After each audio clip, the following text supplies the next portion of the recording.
नारळ म्हणजे देवाची करणी नारळात पाणी, त्यात पाणी कुठनं जातं? माणसं म्हणणार "अरे पाणी कुठनं जातं?" म्हणजे इतकं सूक्ष्म आहे सगळं की परमेश्वराला असू द्या, नारळाचं पहिलं श्रीफळ म्हणून वाहिलं जातं.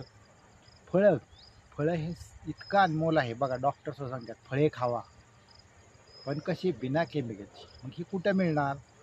ह्या सगळ्यात महत्त्वाचा प्रश्न आहे. सगळं चांगलं आहे, पण ते मिळलं पाहिजे कुठं? सेंद्रिय फळं, चांगली फळं.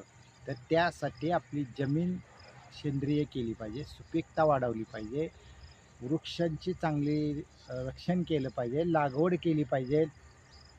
म्हणून सर्वात माझं एकच मनापासून म्हणणं आहे, प्रत्येकानं जीवनातून एक तरी झाड लावावं. प्रत्येकानं, कुणीही असू द्या, एक तरी, गरीब असू, श्रीमंत असू, चांगला मोठा कपटी, कुणीही असू द्या, एक तरी झाड लावा. कशाचं बी लावा, कोणतंही लावा, शोचं लावा, निसर्गात कुठलंही लावा, पण एक जीवनात झाड लावा. एवढंच म्हणायचं. जय श्री